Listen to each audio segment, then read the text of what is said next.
So if you have your Bible, turn with me over to Daniel chapter 3. We're going to continue in our study there tonight. This is one of the most known stories in the Bible, the fiery furnace. It rates right up there with David versus Goliath and Noah building the ark, or Moses parting the Red Sea. And from what I can understand through study of Daniel, from chapter 2 to chapter 3 seems like about a 20-year period. So if you remember last week, we talked about how Daniel had interpreted Nebuchadnezzar's dream, and Nebuchadnezzar came to the realization and said, what? Truly, your God is God. And 20 years later, after this dream had been interpreted and had been answered, God has totally revealed himself in this miraculous way to Nebuchadnezzar. We have this tendency, though, that we'll see Nebuchadnezzar has, but we have ourselves this tendency of stepping away and doing the wrong thing time and time again. And it brought up an example that I can remember. 5 years ago, I started teaching a new believers class for beginners in the faith, or even just more of a foundations for anybody that wanted the foundations of faith in itself. And I had this mom who kind of brought in this reluctant 30-year-old man.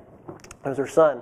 And he was just saved, like, I don't want to go to a new believers class. And as we went through the teachings and the principles, he just got really started getting on fire for the Lord, and just saw just a lot of fruit in his life. And his mom was happy, and I remember when they graduated the 8-week class, it was just a great time for them. And then I remember it was a very short time after, but a few months later, I remember receiving the call you never want as a pastor. They told me that Michael had been in a horrible motorcycle accident. He was in Rochester and went to pass somebody, and didn't realize he was passing somebody on a hairpin curve. So he took the curve at 60 miles an hour and flew through a barbed wire fence, and he landed many, many feet into the farm pasture. And his motorcycle was, of course, it was bent and twisted in the metal. He did survive, but his body was badly broken as well. And I just remember just going into the hospital and just seeing his trembling mom when the doctor said, hey, we don't know if he's going to gain full use of his right side anymore. And he was in the hospital for months and months and months, but the Lord did something miraculous. He did get the full use of his body again. He was healed just totally, and his mom was ecstatic, and he made this promise and just said, hey, I will never ride again, because he wanted to make sure his mom was never put back in that situation. But just like the miracle Nebuchadnezzar had, it was a miracle in its own right that he was walking again. But what do you think he did 1 year later? He went out and bought him another motorcycle. So when God reveals to us our limits sometimes, we have this tendency of saying, no, I know better than you. And we push those limits. And Nebuchadnezzar is going to do the same thing. He's about to buy his motorcycle 20 years later, even though God had already revealed himself to him and told him what his limits were, saying, look, this statue represents your kingdom, and you're the head of gold at the top, but your kingdom will end one day, and these inferior kingdoms will come after you. And he has his own plan. And what happens is the idol that's sitting in Nebuchadnezzar's heart becomes fully manifest for everyone to see. And what happens is anytime we have something that's hidden, what does God promise? It will come out to light. And Nebuchadnezzar decides to do this. So 20 years later, after this dream, his motorcycle was in the form of a statue of himself. So let's pick it up in verse 1. It starts out by saying, King Nebuchadnezzar made an image of gold, whose height was 60 cubits and its breadth 6 cubits. He set it up on the plain of Dura in the province of Babylon. So I remember playing sports back east, and we were big into sports. I love football, I love wrestling, all these things. And one of the biggest kind of mantras or slogans that we had back in the 90s was either you went big or you went home. That was how we did things. And the same is here for Nebuchadnezzar. I mean, he builds in cubits. What it means is this statue is 90 feet tall, and it's 9 feet wide. And to put this in reference, you ever seen the pictures of people in front of the Abraham Lincoln statue? That's 19 feet tall. You ever seen pictures of people in front of the Sphinx? That's 65 feet tall. So our Statue of Liberty tops is at 125 feet. So you can imagine what this statue was like. But the difference between all this, his was made out of complete gold from head to toe. And you might be saying, Pastor Dwayne, this is just a Bible story. Like, is this really something legitimately that happened? But we just realized in the last few years, archaeologists have uncovered in the plains of Dura this huge platform that's about 25 feet tall, and it's 40 by 40. And that's where they believe the statue that he erected of himself was placed. And there's beautiful satellite images of it you can see. So you can just imagine how massive this thing is. When people come across the ocean and they see the Statue of Liberty, they see it from afar before they ever get there. It's impressive to look at. So this was, again, an impressive thing. The Sphinx is one of the 7 wonders of the world. And imagine what this would have been like in his day. But what I like about Daniel, when we talk about these things and these discoveries that are made, Daniel is one of those books that put faith with facts. And you get to see it. And we have to answer the question, though, who are we going to choose to bow to? Is it going to be God or what everybody else is saying? So Daniel puts it right out there.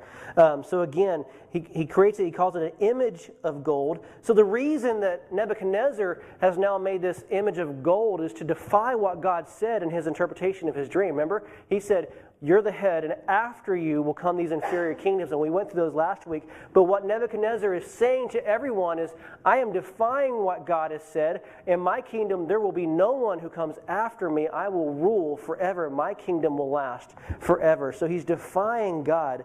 And when I thought about this, I'm like, man, this guy's got some serious identity issues. He has to put this huge statue. It's kind of like these sports guys who have big pictures of themselves in the house. They have to look at themselves. And that's what he's dealing with. And he's got this oversized ego. So in verse 2, he goes on to say, then King Nebuchadnezzar sent together the satraps, the prefects, and the governors, and the counselors, the treasurers, the justices, the magistrates, and all the officials of the province to come to the dedication of this image that Nebuchadnezzar had set up.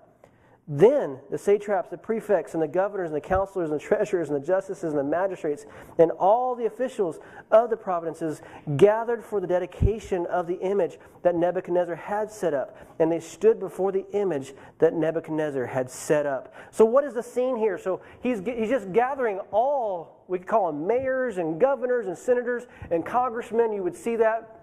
All the politicians, anybody who ran anything in his kingdom, he's bringing all the leaders to them. And that's what you're seeing here in verse 3. But what he's really going to do is he's going to test their allegiance. Do you really follow me or not? Because at this point in history, Babylon was so powerful itself that no one could contest it. No one could stand up to Babylon. So the most danger was from within. If your people weren't following you, you could have an uprising because nobody was a threat outside. So this was a power play by Nebuchadnezzar to remind all those who were underneath him just how untouchable he really was. A beautiful image, but it was to replicate sin instead of God.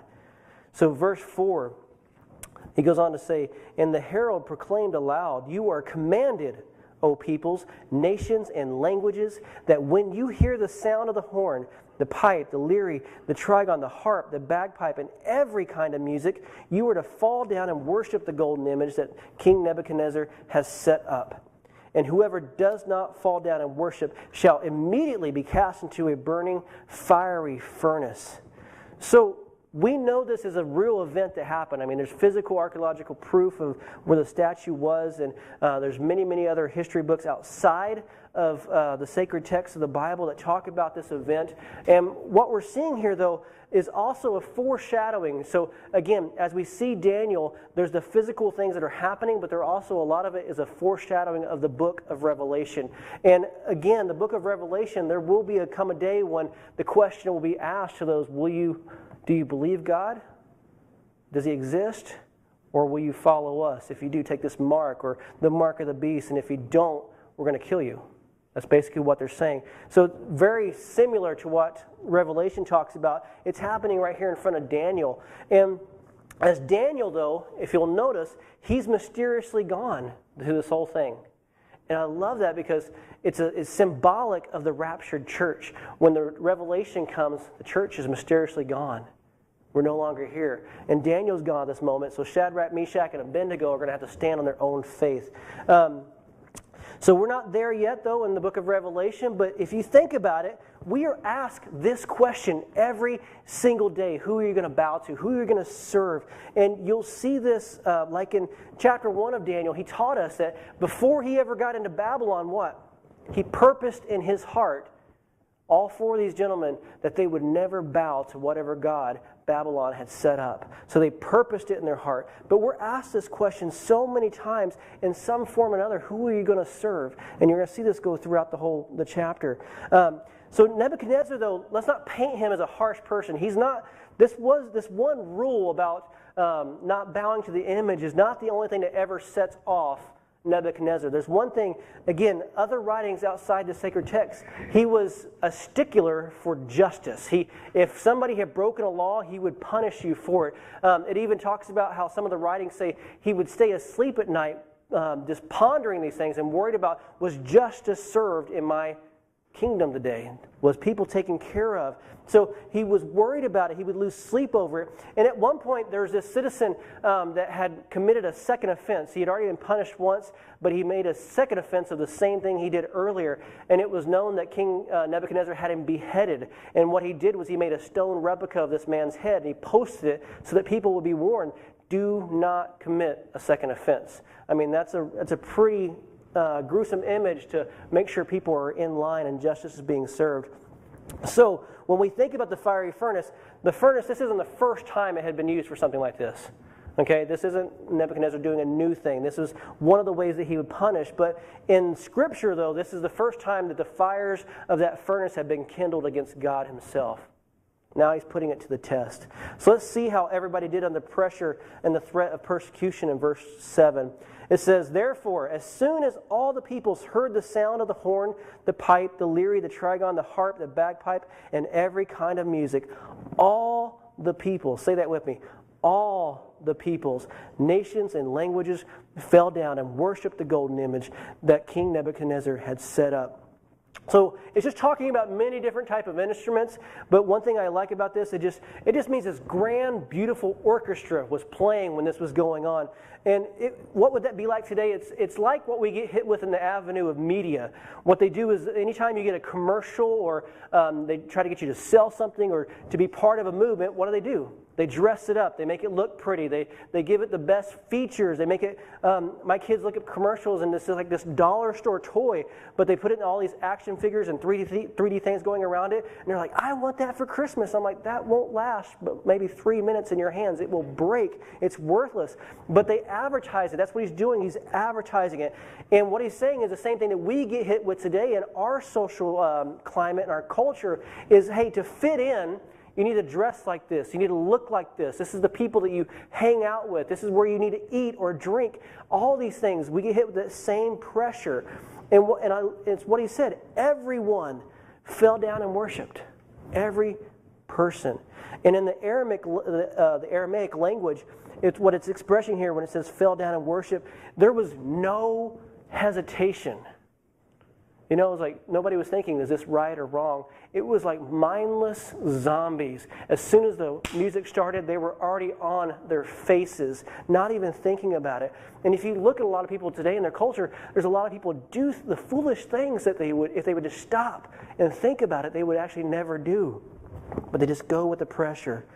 And that's what happens is the pressure of the world can make us be obedient without us even realizing it because we're just going with the flow. And that's what Isaiah 53:6 calls us. It says, all we like sheep have gone astray. We have turned everyone to his own way. So we have to be careful because we can be so easily led away by the glamour and the glitz of the world. And that's what's going on here. Instead of listening to the voice of Jesus, that still small voice that speaks to us through the Spirit and through the Word and says, no, this isn't right, guys. Don't do that.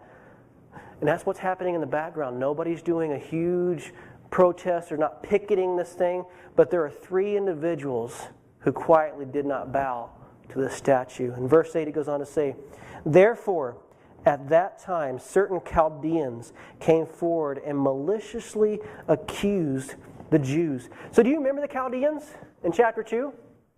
They're the ones whose their life was on the line if they could not replicate the dream that they had not been told, and then number 2, they could not interpret it. And what did Daniel do? He rushed in and saved them. He took it upon himself. He put himself on the line and said, save them. Remember, he could have even said, you know what, you should banish all these guys, all these false prophets. He didn't. He saved them. But most likely, what's going on here, what happened to Daniel after that? He was promoted. He went to the top ranks. So even though someone had compassion on them, someone had saved them, their own evil desire, their own pride, they're wanting to win back favor away from Daniel and the Jews.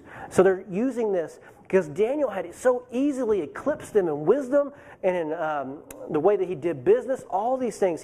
He was right in there with the king. So they're looking at this maliciously going, hey, we've got our way to get our power back that we had 20 years ago. We're going to win that back. So verse 9 goes on to say, they declared to King Nebuchadnezzar, O king, live forever. You, O king, have made a decree that every man who hears the sound of the horn, pipe, lyre, trigon, the harp, the bagpipe, and every kind of music shall fall down and worship the golden image. And whoever does not fall down and worship shall be cast into a burning furnace. They are certain Jews whom you have appointed over the affairs of the province of Babylon, Shadrach, Meshach, and Abednego. Called them out by name, so they knew what was going on. These men, O king, pay no attention to you. They do not serve your gods or worship the golden image that you have set up.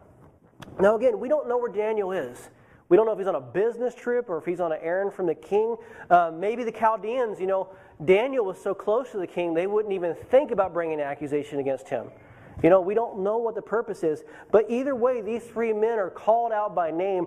Okay, now we have to stand on our own faith. Daniel isn't here to back us up anymore. Are we going to live out what we believe these last 30 years in Babylon? Are we going to step up now when it counts the most and live this on our own? So their fiery trial, though, is much like what 1 Peter 4:12 would call it, a fiery trial. But it came, though, because were they sinning at this moment? No. When did it come? When they were at their highest peak, when they were in total walking, total victory, prosperity, what comes? The trial. They were at their strongest. Why does God send trials even though we're doing everything? He allows trials. He doesn't send them, sorry. But why does he allow trials to come at these moments?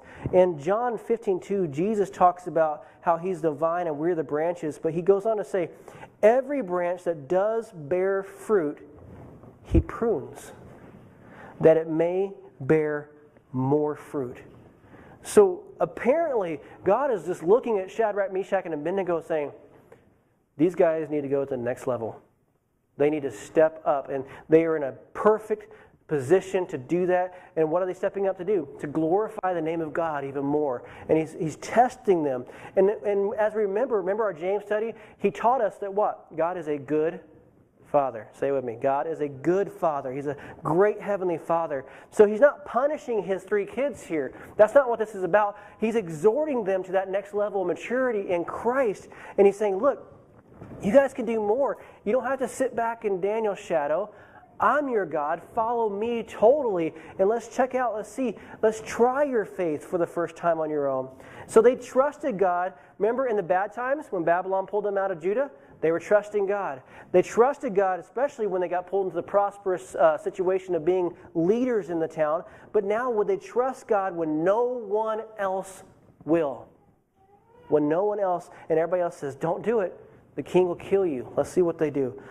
He uses a term from they accused them. They said, they do not serve your gods or worship the golden image. So again, Shadrach, Meshach, and Abednego, they didn't do a public protest, but whatever they did, it caught the eyes of individuals. It was not a quiet action or a private action, whatever they did. But it would not have been known to Nebuchadnezzar unless the Chaldeans had brought it to them. I'm sure Nebuchadnezzar was just looking out over the whole thing saying, look at my image, how beautiful this is. But somebody is maliciously coming in and attacking them and their character. And it's interesting because I think of this. We have all the chances here that they can make an excuse to say, you know what? I'll bow just this one time and I'll serve God the rest of the time.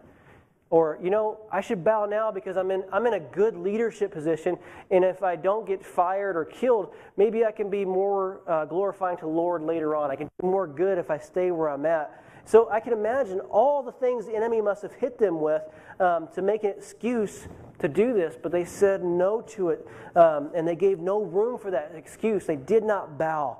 So verse 13 goes on to say, Then Nebuchadnezzar, in furious rage, commanded that Shadrach, Meshach, and Abednego be brought. So they brought these men before the king. Nebuchadnezzar answered and said to them, It is true, O Shadrach, Meshach, and Abednego. Is it true that you do not serve my gods or worship the golden image that I have set up? Nor if you are ready... Now, if you're ready, when you hear the sound of the horn, the pipe, the lyre, the trigon, the harp, the bagpipe, and every kind of music, to fall down and worship the image that I have made, well and good. But if you do not worship, you shall immediately be cast into the burning fiery furnace. And who is the God who will deliver you out of my hands? So it's interesting. He starts out by saying, remember I said he's a man of justice. And this proves it right here. Once he asked him, is this true? He didn't take the Chaldeans' word for it. He confronted the three men himself and says, I want to give you the opportunity to deny your God and worship me. So I was thinking about this. How many, we know what they did. They didn't deny him. But how many of us can relate to Peter when he was asked that same question in the garden? They said, hey, you were with Jesus. You were a follower of his. And what did he do? He denied him. In a small moment when nobody else was looking, he denied Christ. How many of us can do that? And I was thinking about how many areas of our lives do we deny him in? Maybe not with direct words, but with actions or how we live, especially in the secret places or the hidden places when nobody else is seeing. And I was thinking about the thing I love about the story of Peter is that if you are there, maybe you have messed up and compromised in an area, or maybe you know someone who has, we can be encouraged ourselves, and we can be an encouragement to others. What happened to Peter when he repented? Jesus was right there with him. He had just denied Christ a couple of days earlier. And then Jesus says, it's all forgiven. Follow me now. Follow me now.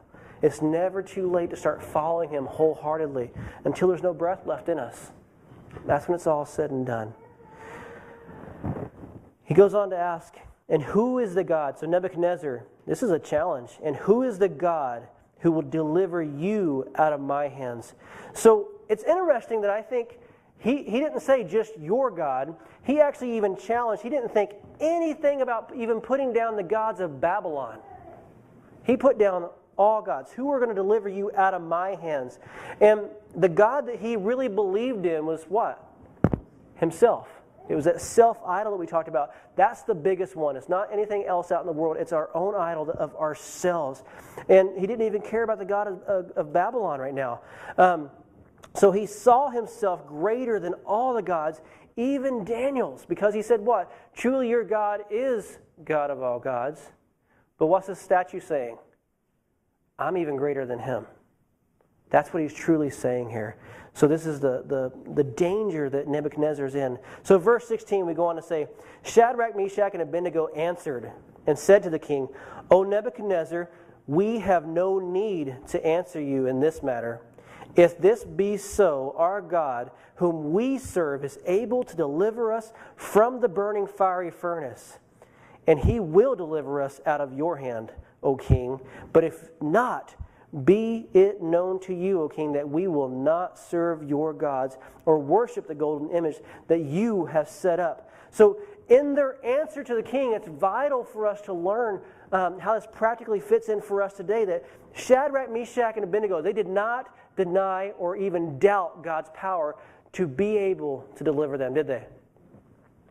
But where is the hard pill to swallow in this? It's the next level. This steps up from, hey, it's all fun and games or roses or things are great as a Christian, but when we step up into a maturity of Christian, they said the words that is so hard to get out of our mouth, but if he doesn't deliver me.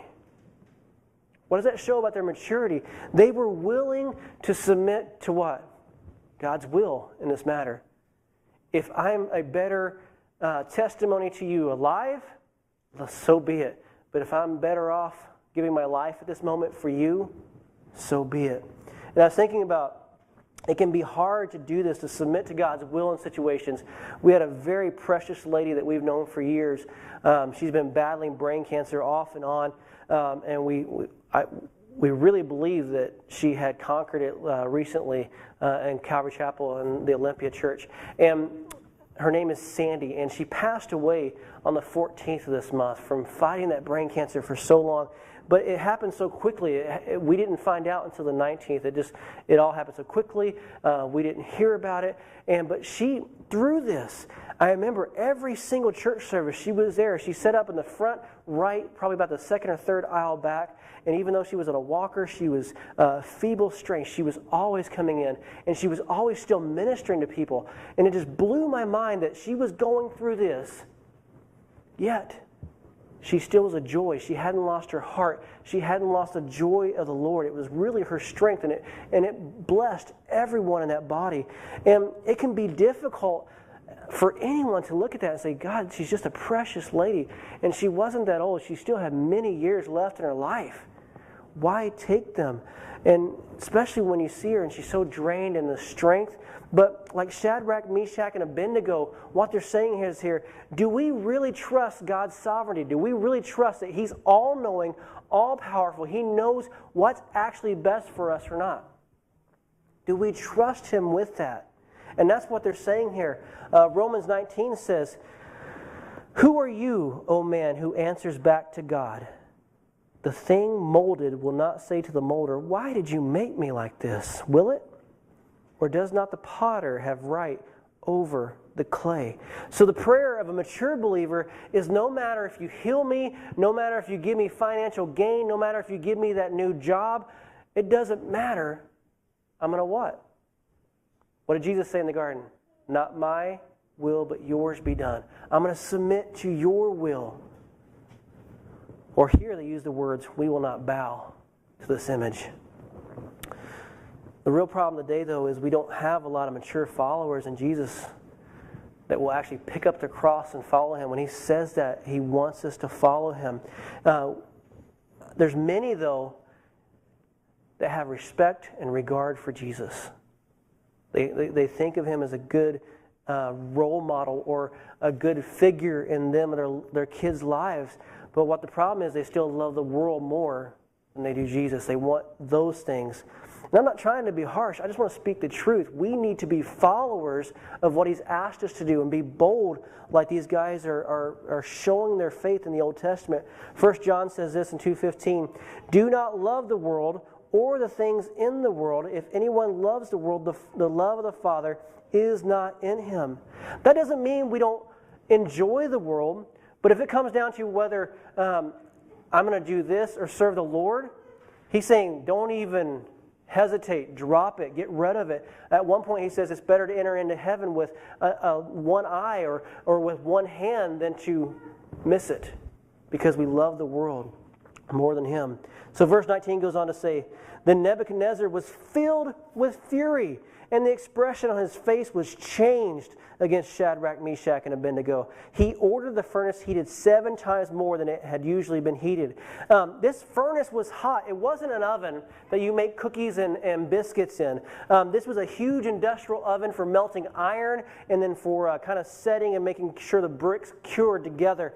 And so the normal oven in this time to do this would be set at 1,800 to 2,000 degrees Fahrenheit. That's how hot this oven was on a normal basis. That's the same temperature as lava itself from a volcano. So when you think about this, this was hot. And just purposely, I knew this text was coming up, so I said, you know what? I'm going to go visit the Glass Museum this week. And they have their ovens, and they have to keep the glass when they're cutting it and forming it. They have to keep it above 900 degrees, or the glass just shatters while they're operating on it. So if it cools below that, so their ovens are pretty hot. And I remember, but they're still, on a usual day, they're still not this hot. And I remember we were still 30 feet back, and I could remember the heat just hitting us. I'm like, man, that is horrible. And the guys working on the glass, they were suntanned, and they live in the Northwest. Why? Because these things are just so hot, the heat is just cooking them as well. And at one point, they had to take the vessel into the stand-up oven to let it cure and to cool very, very slowly so it could be hardened. But he had to put on a full suit to do it. And I was like, man, this is crazy. He had to keep his gloves at 900 degrees. So he's actually putting his hands in the oven, keeping them going so that when he touches the glass, when they cut it off the end of the stick and falls in his glass or to his hands aren't so cold that it actually shatters the glass. My kids were just impressed with all this going on. It was just a beautiful sight to see what's doing. But Nebuchadnezzar, he commands that it be heated 7 times hotter. So we don't know what temperature that is, but basically what he's saying is he wants 7 times the fuel that we normally cook with. I want it in there. And what he's showing, though, is his severity of justice. To him, this was 7 times greater of an atrocity or sin to him, or breaking of the law. This is how bad it was in his eyes that he heated it up. So whatever temperature he hit at, if it was 7 times hotter, to give you a reference, the sun is 9,941 degrees Fahrenheit. So he was close to this. The only thing hotter, though, at this scene was Nebuchadnezzar's fury itself. He was after these guys. And his pride, like ours, can consume everyone around us in our anger. And we don't realize how volatile we can be when we give into that. And when we operate in self-pride and anger, we end up hurting people that we don't mean to as well. It's unfortunate. But it's interesting because Nebuchadnezzar in the previous verse, remember before his countenance changed? He was kind of treating them like a father would. Boys, come on in. I need to know, did you do this? Were you really not bowing? And he was kind of giving them respect because remember, they were some of the highest officials in the land, so they would have known Nebuchadnezzar personally. This was not some distant person not obeying Nebuchadnezzar. This would have been some of his closest confidants. But Nebuchadnezzar, like many fathers, he ended up listening to his ego. And he became, rather than listening to God, he became rash. And he ends up acting that way. So it goes on to verse 30 or verse 20. And what happens when our anger gets out of control? We hurt people that we don't even mean to. He says, and he ordered some of the mighty men of his army to bind Shadrach, Meshach, and Abednego and to cast them into the burning fiery furnace. Then these men were bound in their cloaks, their tunics, their hats, and their other garments, and they were thrown into the burning fiery furnace. So again, these people that he trusted for 20 years, and the people that he had beside him, he's harming them in his ego and his anger. And what this scene is describing about being tied in these hats, these tunics, it's just describing that they were quickly and thoroughly bound in such a way there was no getting out of it from their head to their feet. And it's interesting, that's what the golden image was, from its head to the feet. He was controlled by this idol in his life in such a way. And what I want this to represent is he wanted their memory of them to even be gone. Everything that they had with them at the moment, he wanted them tied to it so that when they were gone, there was nothing left of them. Think about that. He gathered all their belongings. This is how upset he is. I don't even want to look at their stuff again that they were with. And understanding the severity of how they were bound increases the miracle that we'll see of how they were delivered in the furnace. Despite all this intimidation, though, his countenance changed. That must have been scary.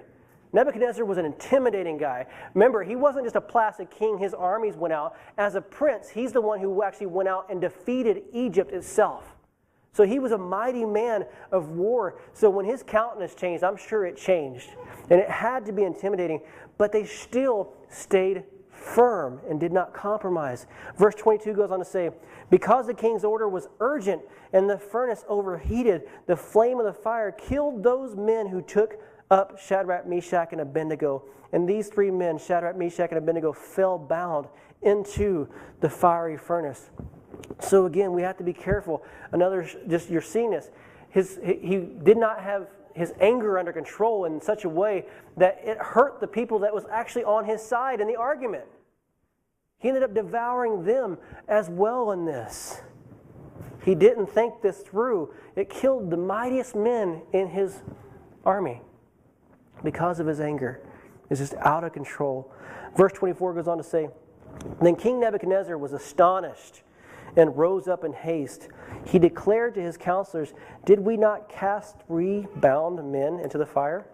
And they answered and said to the king, true, O king. Verse 25, he starts out by saying, he answered and said, but I see 4 men unbound, walking in the midst of the fire, and they are not hurt. So something caught Nebuchadnezzar's eyes here. In the Septuagint, it's a Greek writing and translation of the Old Testament. It suggests that while this was going on, when the 3 guys were in the furnace, that they were actually singing songs of praise. So imagine Nebuchadnezzar where he's at. He just watched these mighty men from his army get close to the fiery furnace, just as we would the sun, and they just dissolved. They evaporated instantly. It killed them. It consumed them. So when he saw the 3 guys fall into the fiery furnace, he's like, oh, this is done. But whatever it was, if it was singing, if he saw it out of the corner of his eye, something caught his attention because he thought this thing was done. But something surprised him. And what's he see? He sees them walking around.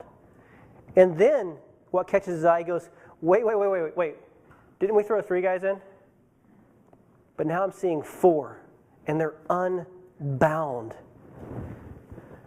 At any moment, we can find ourselves in that fiery furnace, whether it be at a bad job, a bad marriage, a rebellious kid.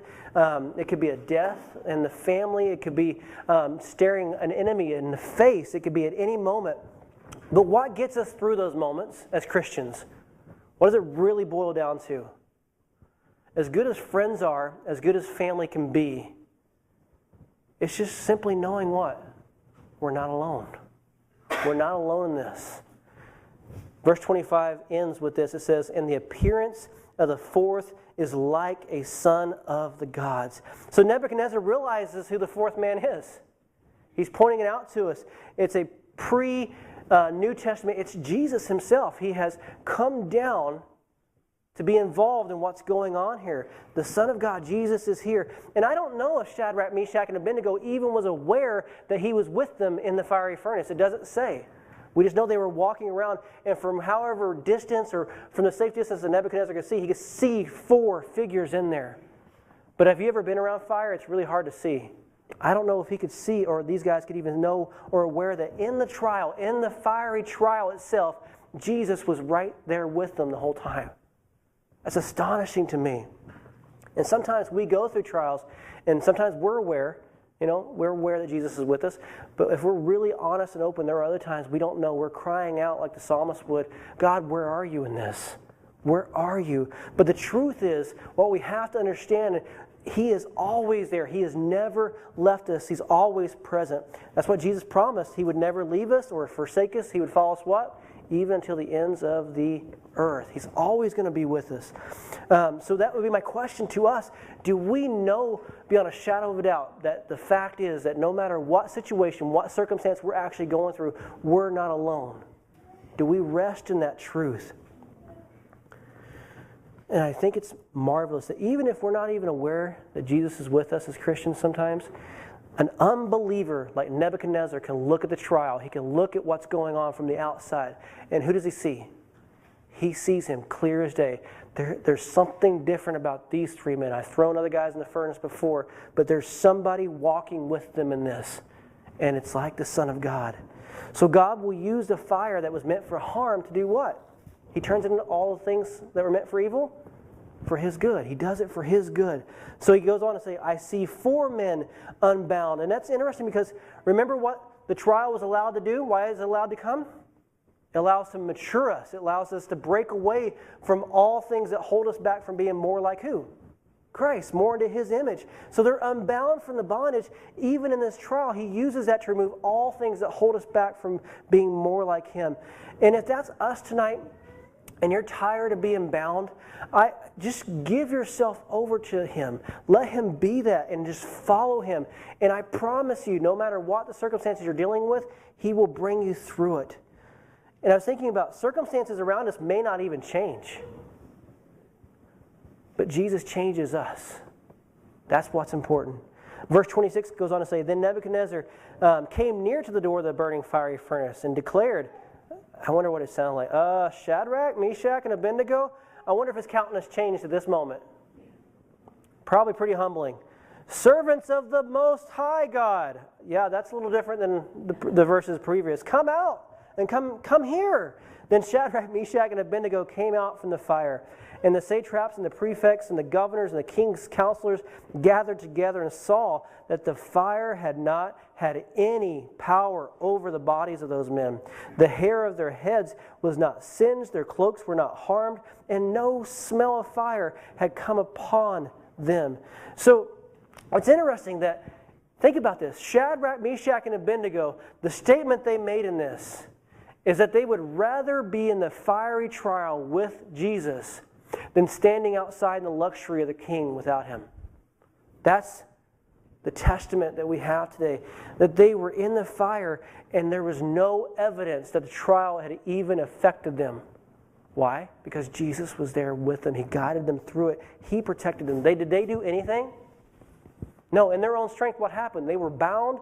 They were thrown in. They had no choice.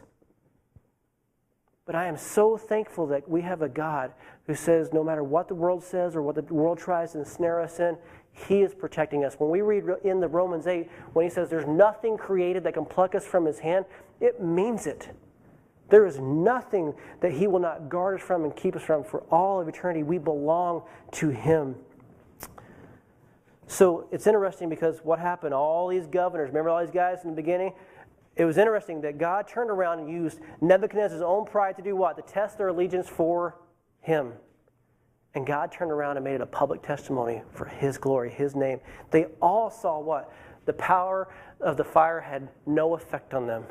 There was something greater above them. And that's why God is so faithful to us. He loves us, and yet He wants others to see His love through us. And it was astonishing to them. They saw the testimony of God in their lives. And then verse 28 goes on to say, Nebuchadnezzar answered and said, Blessed be the God of Shadrach, Meshach, and Abednego. That's a total change.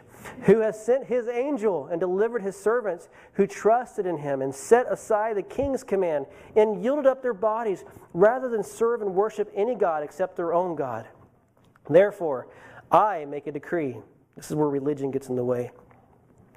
So again, I said Nebuchadnezzar had a long way to go. He was shaken in the first or second chapter, and he's getting shaken again. He says, any people, nation, or language that speaks against the God of Shadrach, Meshach, and Abednego shall be torn limb from limb, and their houses laid in ruins. For there is no other God who is able to rescue in this way. Then the king promoted Shadrach, Meshach, and Abednego in the province of Babylon. I don't know, they were already at the top, so I don't know where He promoted them to. But He made an office for them. But again, God is so patient with Nebuchadnezzar, just like He is with us. He's trying to reach Nebuchadnezzar's heart, but and He's doing it little by little, day by day. He's making Himself more known. But what's happening is Nebuchadnezzar knows God is real now. He's had 2 huge encounters with Him, but he doesn't understand how God operates. He still doesn't understand this whole love thing. So what he's trying to do is force everyone to worship God. And anytime, that's just what religion does. I'm going to make somebody, and what are they doing? I want to make them into the image that I think looks right when it comes to worship God. I want you to dress like this. I want you to sing this kind of music. I want you to sing this or hang out with these kind of people. What does it look like? Remember the advertisements of the world? It's the exact same thing. It's just made up as religion. And that's what's going on in Nebuchadnezzar. He's saying, look, I want you to be religious. And if you're not, I'll kill you. We went through that. That's why Christians have a horrible name now, is because man got involved. And it wasn't followers of Christ. It was man-made religion. And it got us in trouble through the Dark Ages and through all those things. And it wasn't real followers of Christ, but they used the name. And it gave us a bad rep. So when we're talking about following Christ, we mean we want to love people like we did yesterday by going out and picking up trash and loving on the kids and just whatever simple things. They were so astounded about that. And I'm like, we're not doing much. And they're just like, but you care. That's all people want to know, is somebody care. And that's how they see Christ in the trial or in the witness. They say, I see something different in you. It's not you. I'm looking past you. There's somebody with you, and it's Christ. And then Shadrach, Meshach, and Abednego, they taught us not to bow to the world, but they're also teaching us we're not going to bow to religion's tyranny later on. This is not by request of them. This is Nebuchadnezzar trying again to do things his own ways. But the beautiful thing is we can never force Jesus on anyone. Why? Because he never forces himself on anyone. He wants us to make that choice. That's why Jesus cried after he made himself known in Jerusalem and said, I would have gathered you like a mother hen would gather her chicks. But you didn't want me. I didn't force you to. And then John 3:16 and 17, we love these verses. It says, for God so loved the world that he gave his only Son, that whoever believes in him, doesn't say whoever he forces to, should not perish, but have eternal life. For God did not send his Son into the world to condemn the world. That's why we know this isn't from the Lord, because Nebuchadnezzar, he's condemning them, saying, if you don't do it, I'm going to kill you. But in order that the world might be saved through him. The important thing is God gave.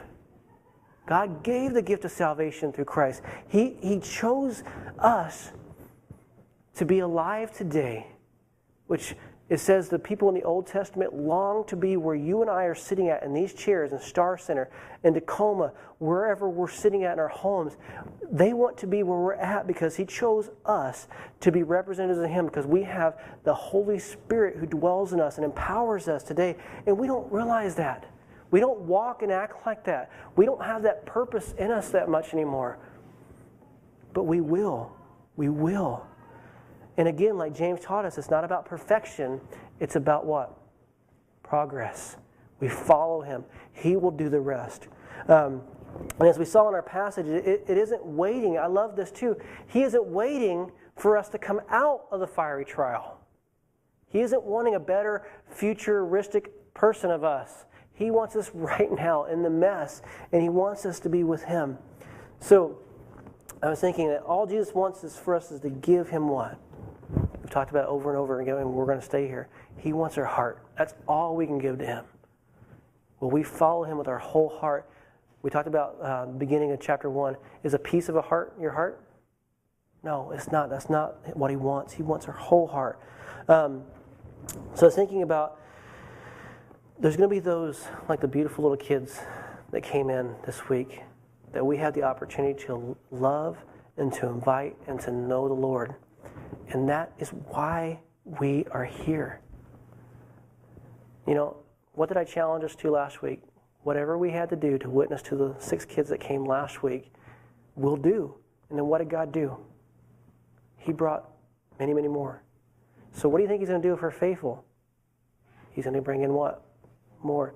Why? Because he builds his what? His church. This is what it's all about. This is how simple it is. It isn't about programs.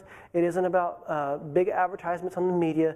It's none of those things. If he doesn't build it, it does not get built. And it's us, one-on-one, talking to people. That's how he uses it. It's from the early church, right out of Acts. So be ready for this. I invite you guys, if this isn't where you're at in your mind right now, remember back to Peter. Hey, you know, I haven't been following you. I've been concerned about everything else going on in my life. Repent. Let's turn back.